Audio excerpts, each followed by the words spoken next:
Thank you, Catherine. But that's not true. This group would carry on for children and youth if I disappeared tomorrow. So thank you very much. But I can't take that much credit. So thank you all for coming out tonight. It's really great to see such a huge crowd. It's our biggest crowd ever. We're pretty stoked to be supporting this collective effort, which it is collective work we do together to make sure BC's children and youth have what they need to thrive. And so for those of you, I know many of you know what we do and are engaged in it daily, but for those of you who are new to the room and new to First Call, I'll give you a very quick intro. As Catherine mentioned, for more than 20 years now, our nonpartisan coalition has brought together organizations and individuals from a wide range of disciplines, sectors, professions, regions, who are committed to supporting children and youth rights, child and youth rights. And we've grown to include over 95 member organizations in our coalition. So drawing on that strength, we do our work through research, through public education, through mobilizing, again, communities and individuals around the province to advocate for the public policies in particular that will better support BC's children, youth, and families, all of BC's children, youth, and families. I am very privileged to work with a small but powerful team who I'd like to introduce to you now. I hope they're available. Our Communications and Development Coordinator, who's largely responsible for this event tonight, Serena Talbot, wherever she is. Yeah. Our Office Coordinator, also very instrumental in tonight's organizing, Julie Chang. And our Living Wage for Families campaign organizer, Deanna Ogle, who could not be here tonight, so we'll thank her in her absence. Our staff team is supported by a wonderful team of volunteers from our member organizations who've served this past year on our steering committee.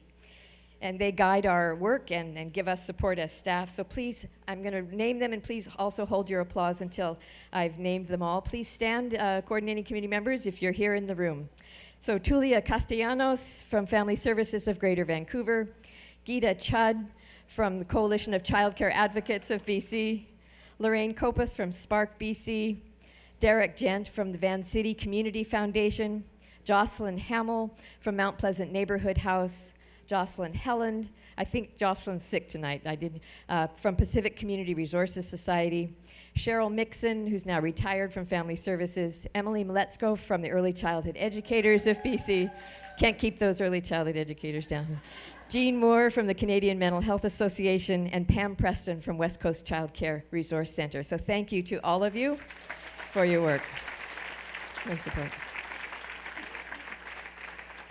So some very quick highlights about First Call's work over this past year. I'll go through just to touch on the highlights. Policy advocacy is usually quite a long-term proposition. But after a campaign spanning many years, we saw its power this past year when the provincial government finally stopped clawing back child support payments from single parents on income assistance. And that was a change. That was a change that affected the lives of over 5,400 children. That victory occurred thanks to the support of many people in this room, both community advocates and some elected representatives as well. And then there were some additional policy changes to welfare rules around single parents' access to support for job training. Some other welfare clawbacks were eliminated in the process of doing that. So we had a bit of movement on welfare policy at least. We published our annual poverty report card, child poverty report card, as an important tool in our campaign to eliminate child poverty. And our thanks again this year to Spark BC for stellar, fantastic help in producing this report. In case you haven't read it, 1 in 5 children are still poor, and if you're a child in a single-parent family, you have a 50% chance of being poor in this province. So that report contains 21 recommendations that are targeted to our provincial and federal governments that we think would improve children's lives and reduce poverty. But without going into detail on all those recommendations, I just want to highlight some of the many related campaigns we continue to work on with all of our partners, our coalition members, and our allies. So our call to action for much greater public investment in support of early childhood, including the $10 a day child care plan,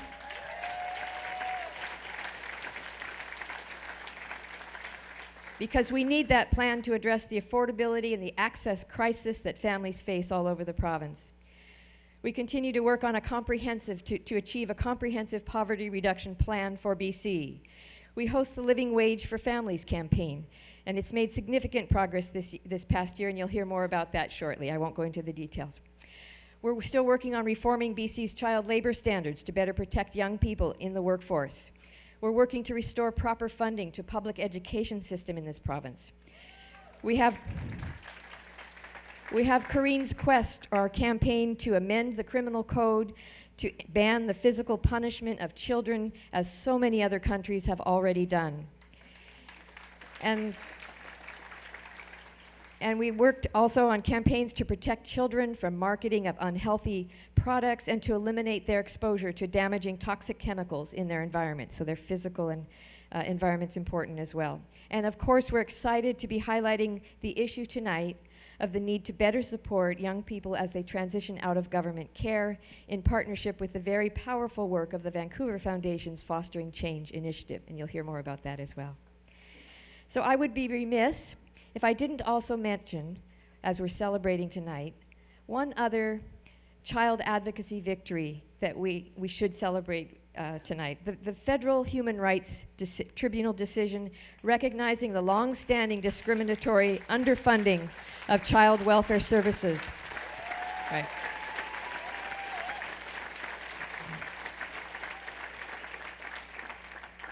So that discrimination has been recognized against First Nations children and families. The underfunding of those services has been recognized by the Human Rights Tribunal.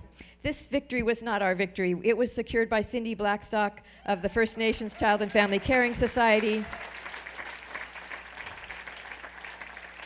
and the Assembly of First Nations.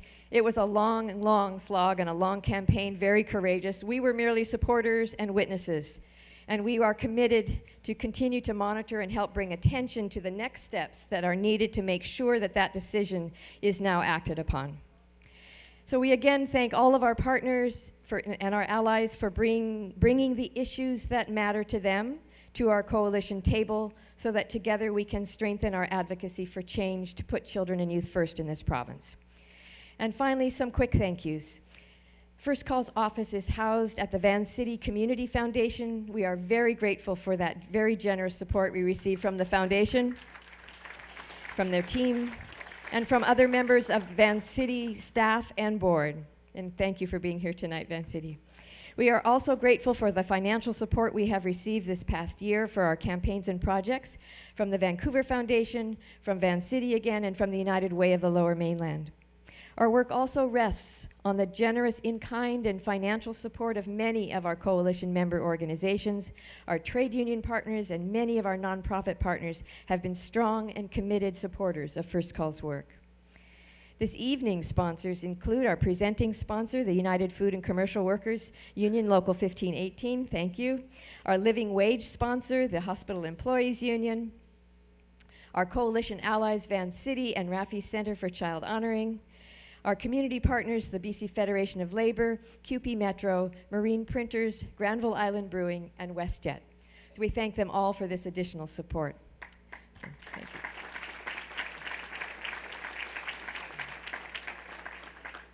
So thank you again to all of you for being here tonight. We look forward to continue to work to make sure, as one of our supporters wrote one year, that every child is born into a world that loves them, supports them, for who they are, and provides them with what they need to be safe, healthy, happy, and secure.